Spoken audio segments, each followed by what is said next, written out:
Hey there, guys. This is Tim, and This is Brian. we are just here to record a little mini-sode of an interview we did with David Weiner, who you may remember from the fantastic documentary In Search of Darkness, which we covered and had him on several episodes back. Well, he's back with a brand new documentary that I could not be more excited for, In Search of Tomorrow. Yes, it's 80s sci-fi this time, and as you'll hear in the interview too, we were talking about the crossover that could be with horror. So it's like basically my two favorite genres are like back to back projects he's doing. So yeah, so we wanted to make sure I come on because we'll and talk to him about about what's going on with this project, how you can help with it, how you can follow it, and we just love talking to David because we it's like once we get started, it's amazing this interview didn't go on for like 3 hours because once we all three of us start talking, we have such a good time. He's a great guy to talk to, has so many amazing stories and stuff.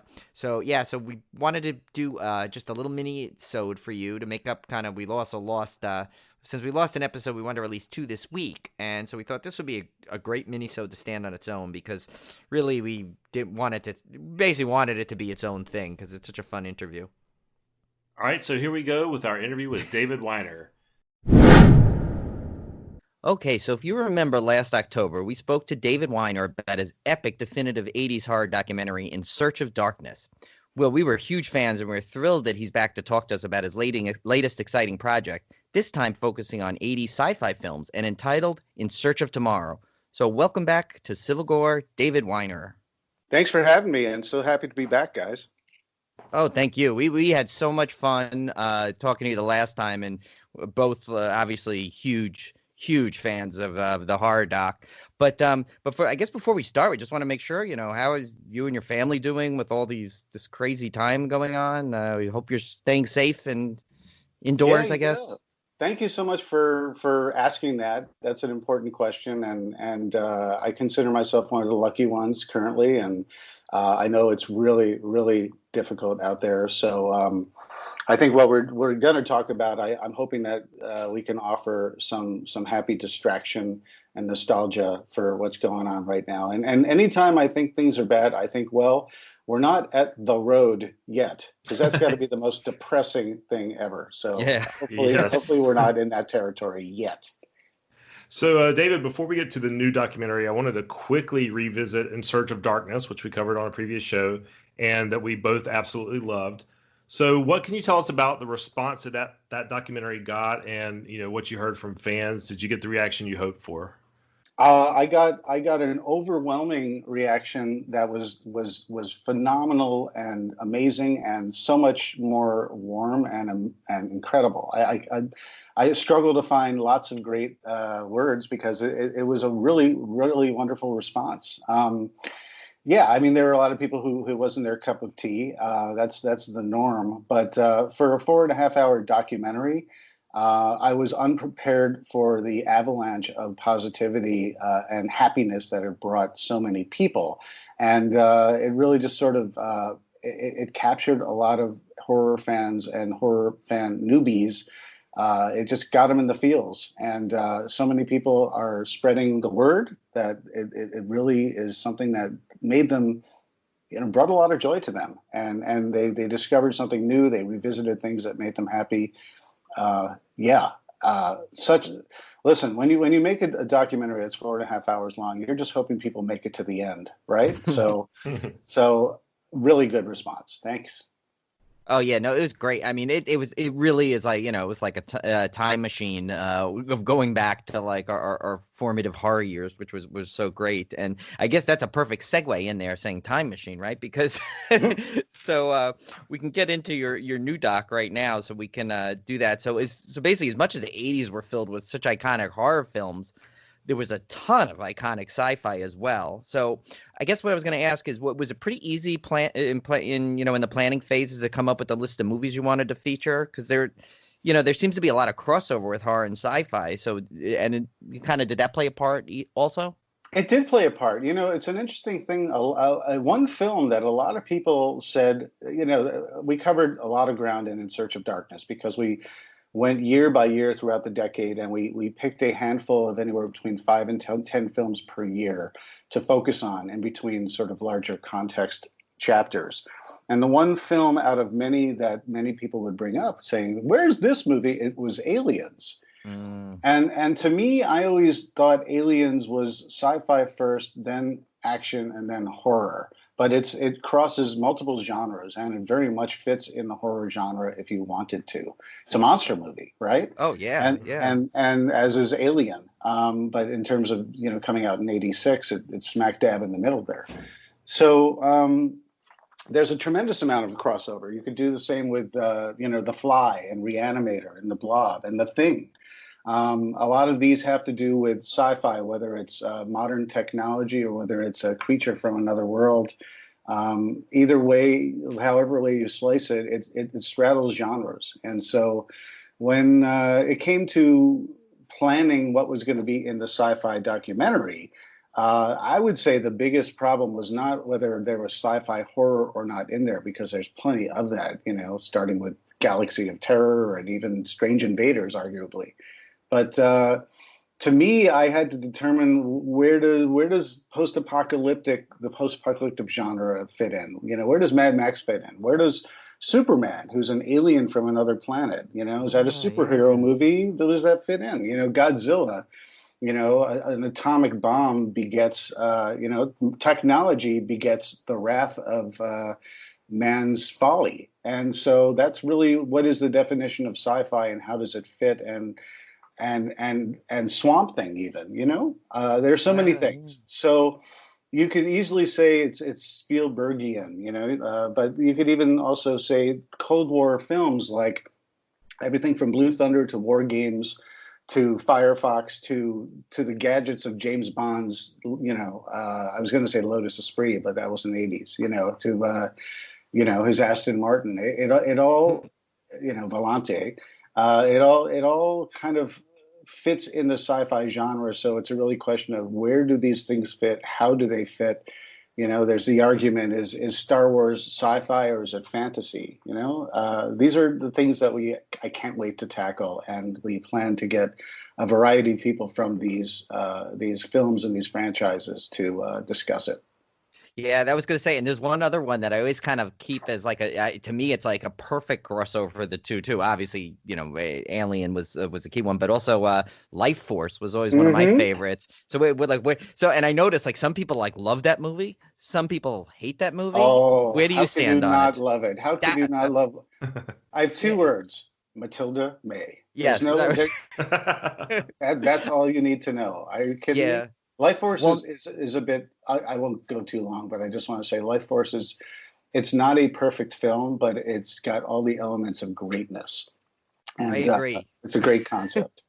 Yeah, no, I love it too. And of course, I will say, growing up when I first saw it as a young lad, it was obvious what kind of struck my fancy and held my interest in the beginning. But it actually watching you're it again talking about recently, soul-sucking vampires sucking, right? Of right. course. I don't know what else you're talking about. Yeah, I don't know what it might have been, but and it's actually a really fun movie. I mean, it's got Patrick Stewart in there. I mean, it's got some great sci-fi effects. It's Patrick actually Stewart, you really mean Gurney cool. Halleck? I don't know here, Oh yeah, right. Okay, good. I'm glad you're on the camp of liking Life Force, because that's and I'm one of on my the camp favorites. of liking Dune. I love Dune. I love Life Force. I'll say this: what's interesting about tackling this whole thing, I think it's something that was a bit of a conundrum when I was getting ready to put this together.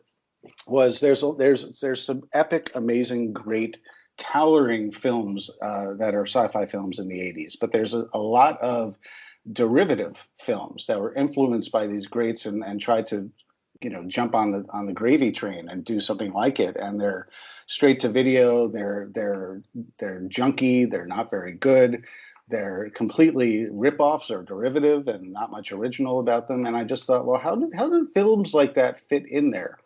And my education along the way, because I used to look at those things saying, well, clearly it's trying to be this or that. That's trying to be Mad Max. That's trying to be Close Encounters. It's trying to be Star Wars.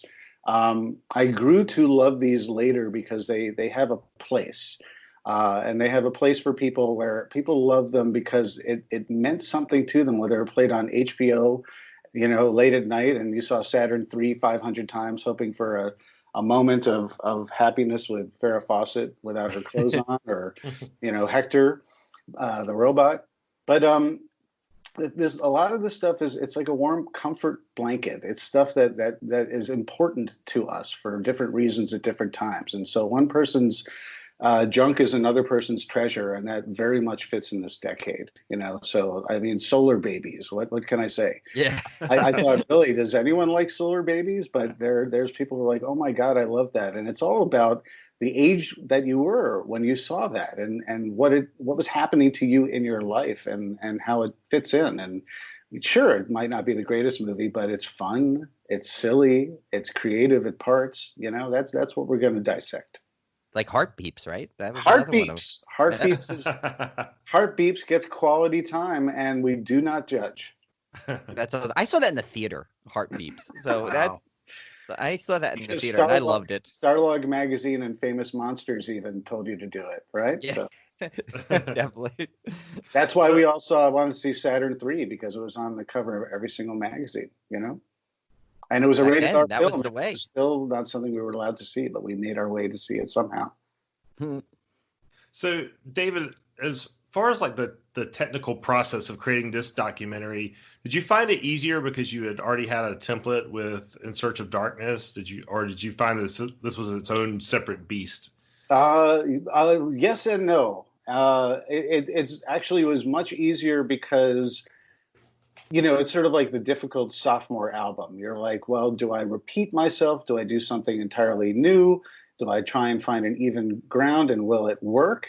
Those were very much my thoughts, and it kind of comes down to, if it ain't broke, don't fix it, because a lot of people really enjoyed the format and structure of In Search of Darkness, going over the decade year by year, with chapters in between of broader context. And so I think that allows, at least because it's such an unwieldy decade, and it's even arguably broader than horror ever is or was in the 80s, that it allows more flexibility to cover more ground. And the most difficult part for me is still going to be finding which of the films within each year. I have a very good idea, but there are certain films I'm not quite sure if they deserve the amount of time versus a mention that would probably be more impactful. So that's kind of the challenge. But the storytelling element of having 50, 60 people who were part of the movement, part icons from the era, influenced by that era, talking about it, not only their own projects but their favorites, as well as people who were influenced by the technology and the ideas of that era, who are making strides in technology today. Love to include that as well. If Elon Musk is talking about how, Back to the Future and designing cars and Blade Runner and spinners and who knows, Big Track. Listen, this is the guy who, we all know that he saw heavy metal and decided, I need to do that for real, and launched a convertible into space. I mean, come on. Ultimate pop culture reference. Yes, I definitely know that one too. So actually, it's funny, you touched on this before, so this is a perfect thing. And so it kind of may seem like a silly question, but it's definitely relatable and everything. So just as Fangoria used to play a huge part for horror back in the day, how much of an influence, which you kind of touched on again, but how much of an influence do you think Starlog was for sci-fi fans? Starlog, we bow down to the altar of Starlog. I have Kerry O'Quinn, the editor-in-chief, is in our film. Cool. Of Starlog. And Starlog was the internet for us before we had the internet. It was the one place that we could go for sci-fi anything, any information about movies and material and first look. I mean, I remember the first look I ever got of The Empire Strikes Back was in Starlog, and it blew my mind. Starlog was an absolutely crucial tool alongside like Omni Magazine, Cinefantastique, Cinefex.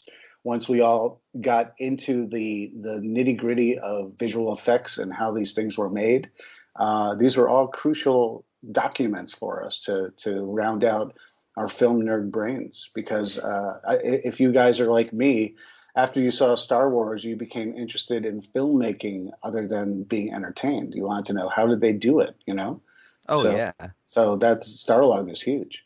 And now I want to go back. Like I wanted to ask you this. It's funny. I was gonna ask you this on just a regular message, but then I figured we were doing this interview, and I think Starlog was where I first read, because I just knew going into through growing up my childhood, being a huge Star Wars fan, that I knew that Darth Vader supposedly was, he fell into a pit of some Yeah, sort. yeah, Was that right. right? Was that Starlog that told us that? Because I was trying, because I was like, there's no internet there. There were no fan boards back then. But yeah, I I remember my friends and I talking about it. I read that. I knew that. We all knew that before Empire ever came out, because Right. Lucas started saying, "Oh, you like this movie? Well, I've got 9 planned." And then he talked about the prequel concept where, Ben Kenobi and Darth Vader were having a lightsaber fight, and Darth Vader fell into a volcanic pit, and that's how he became who he is. And I want to tell that story. And we're like, yes, please do. Yeah. Okay. I want to say, but I can't. You know what? I unfortunately can't specifically say if that was Starlog that we read it, but we obviously read it. Right, because like everyone knew it by way before. I mean, Phantom Menace was even like a twinkle in anybody's like, Well, really. and word of mouth was extremely powerful. Think we had a lot back in those days. We had a lot of time to think about that stuff. A lot of True. think about that stuff, and so we all talked about it. We all wondered. We all wished, and boy, the internet, chat rooms were the playground. Yeah. Walking in the woods with your friends on the way to see a dead body. Oh wait, no, that's Stan. Yeah. So, David, what are some of your favorite 80s sci-fi films? And I kind of want to even make this a little bit harder question. What are some of your favorites that maybe our listeners don't immediately spring to mind? We know everybody likes Star Wars. We know everybody likes Alien. Are there some undiscovered gems out there that you're thinking of that maybe we haven't caught? Well, hey, I already talked about Solar Babies. What's left? I talked about Galaxy Quest. No, I didn't. Sorry. Galaxina is a thing that comes to mind. I talked about Saturn 3. I want to take that question seriously, but I think I need to qualify or qualify it in saying that, some people it's hard to recommend some of these more eccentric movies, because you have to sort of take them with a grain of salt. Battle Right. Beyond the Stars to me is extremely well known, but that is also arguably a Star Wars ripoff that a lot of people don't even know about, from the Roger Corman camp.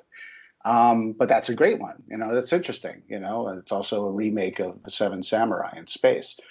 Or oh gosh, I'm not going to recommend Galaxina. That's more of a curiosity. I need to think about that, because so many swirl in my head, And I just watched Invaders from Mars the other day. It's a Toby Hooper remake Yep. of the '50s Invaders from Mars, and the effects are wonderful, and it's a little disjointed, but it's really fun, and it's got a good sense of humor, and Stan Winston special effects.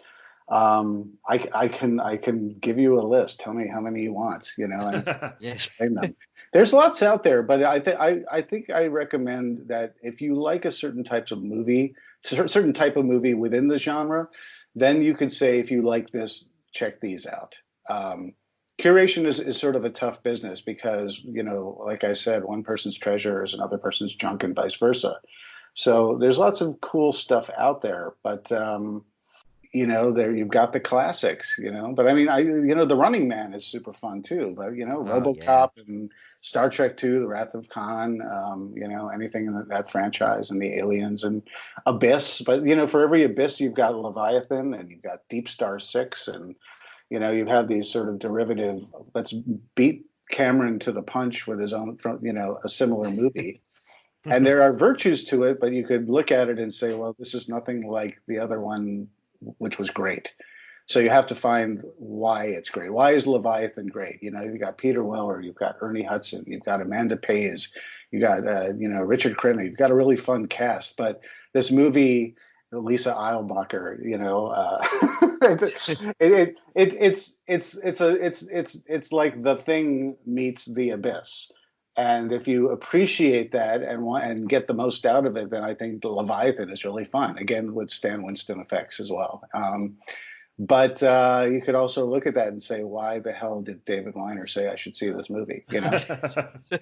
Yeah, I'm a big fan of The Abyss. I remember when that came out, it was a little divisive. It wasn't like, I don't think it was as beloved then when it came out as it is, today, looking back on it. It was a movie that I think it's a great movie, but it's slightly disjointed. It's basically like an underwater James Cameron thriller where the Close Encounters ending.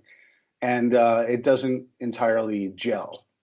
I think if in retrospect for me, because I know that's part of the whole package, I take it entirely together as one really great film. But I remember watching it at the time saying I could have done without the Close Encounter stuff, and it would have been an amazing film just by itself of Michael Biehn as a Navy SEAL losing his mind because of pressure sickness, or whatever it's called specifically. And so, yeah, it was divisive, but I think it holds up really well. I watched it again recently. It's great filmmaking. I mean, I always look at a simple knife fight between Ed Harris and Michael Biehn, and I think to myself, you never are disoriented. You always are oriented properly with the action as it's going, and you know exactly where they are and the space they're in, and you're entirely focused on how it's going. Whereas, you cut to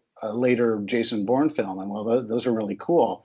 You have so many quick cuts and points of view. You don't know where you are. You just know someone's getting beaten and hard and fast, but you don't know where you are. And if anything, you're probably, motion sickness at the end of that movie because it's so much shaky cam. So I think from a film school point of view, there's a lot of virtue with a lot of these films, and especially with Abyss and Cameron's masterful approach to storytelling. No, there's no fat in these films. Yeah, no, and it's funny. When you said Battle Beyond the Stars, I'm like, I actually own that on DVD, by the way. Yeah. So, there's definitely an audience for that movie. So I guess one of the things you're doing with this again is doing a Kickstarter program. So what can you tell us about that? Yeah, it's basically being crowdfunded. So starting April 21 through May 17th. We are crowdfunding in search of tomorrow. So you go to 80sci-fi.com, 80, what is it, 80sci-fi doc.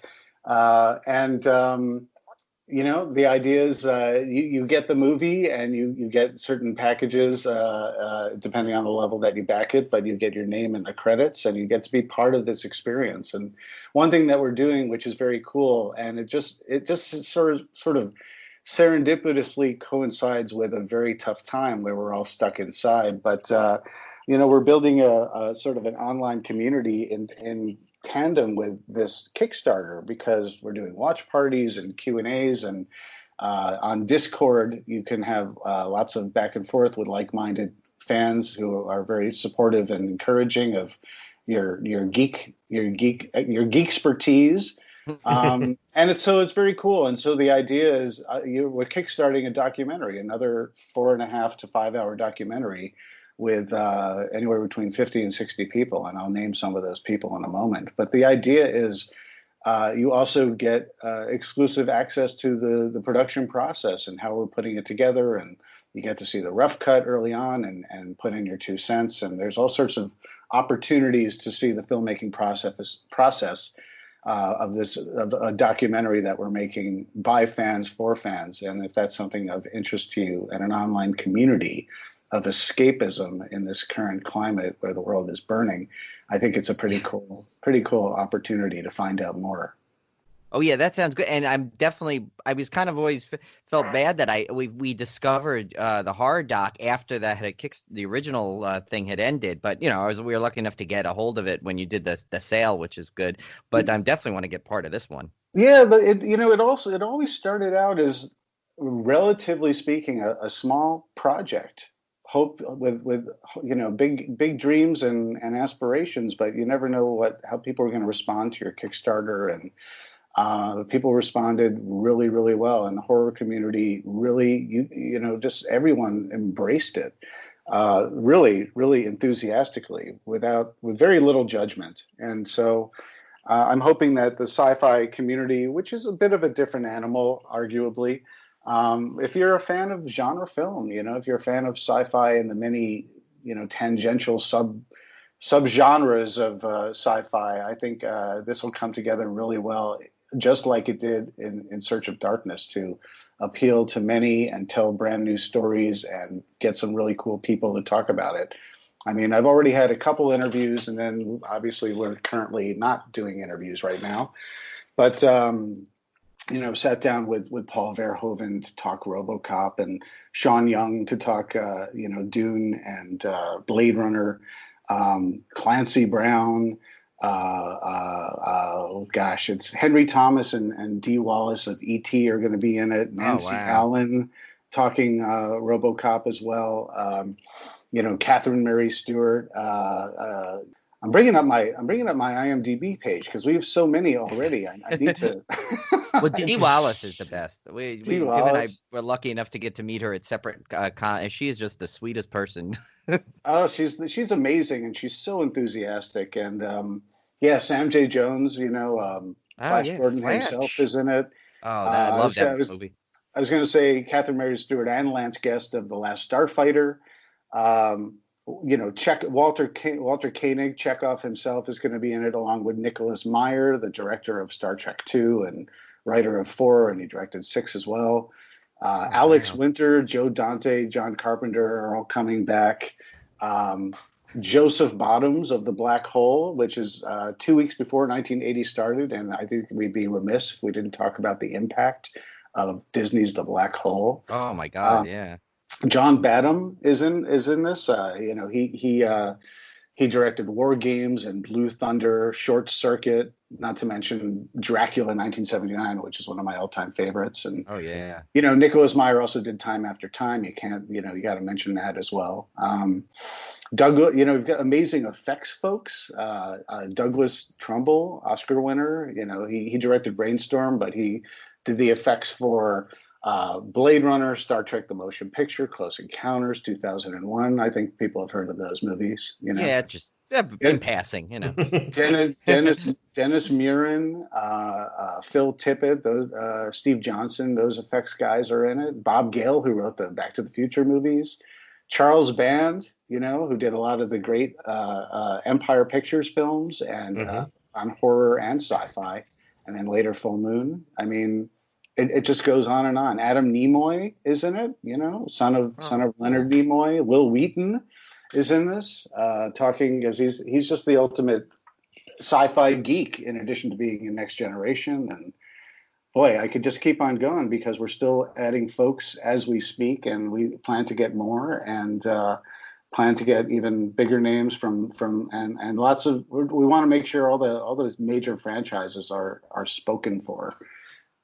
So definitely getting a lot of folks. You can go to IMDb and check out In Search of Tomorrow, and you could see as we line people up, and some of the other people that aren't even mentioned on there are in the works. I couldn't already wait for this, and now it's just unbearable. That sounds I'm amazing. hearing that list. That's not even the full list. Ernie Hudson of Ghostbusters. My God. Nancy That's Tim's Allen, buddy. Yeah. Tim got to meet Ernie Hudson. He was excited. Yeah, I was very excited to get to meet a Ghostbuster. So, David, we know we can find information about the doc at 80sci-fi-doc.com, and we'll put that in the show notes as well. But where can our listeners follow you and find out about you? They can go to my various socials. You could either find me at Tiki Ambassador on Twitter, and I have a site called It Came From Blog. So itcamefromblog.com, and all the socials are at It Came From Blog. And that's kind of a wonderful brain dump. I say wonderful because it's wonderful for me. It's therapeutic. It's a wonderful brain dump of pop culture and curated nostalgia and stuff that I think of that ends up on the page. And I dusted off my big track, my Mattel Big Track because I'm in Oh my quarantine. God, I remember And that. I'm like, I forgot it. I had it. So it's sitting in the box. I broke it out. I hoped it worked. I put in the batteries, those Mega D batteries and the 9-volt battery, and programmed it and worked. And Big Track is alive. And I filmed it and I put it on, put it on my socials, and people got very excited about it, as did I.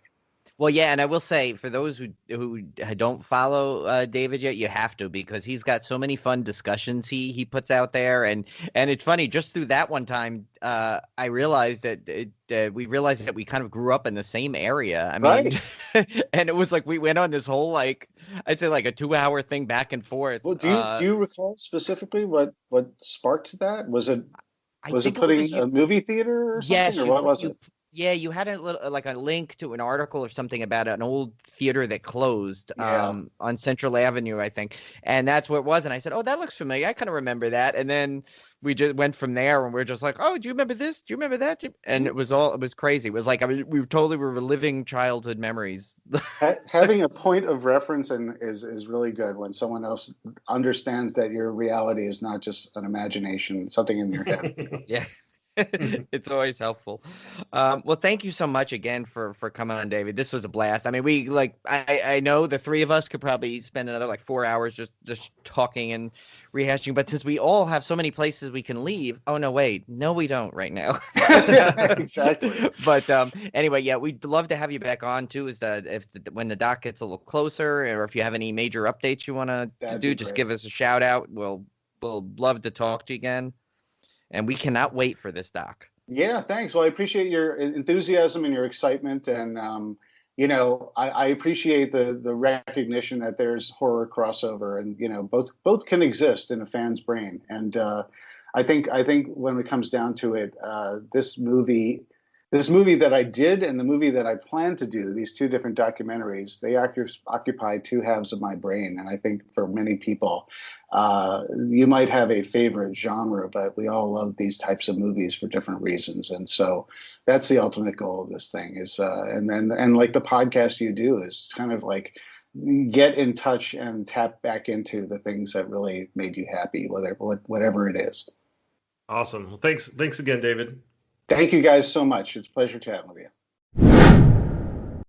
All right, Brian. So always fantastic to talk with David. He's just such a fun guy to talk to, and has so many stories with his various interviews and all the stuff he's done in his career. So definitely always welcome on the show, David.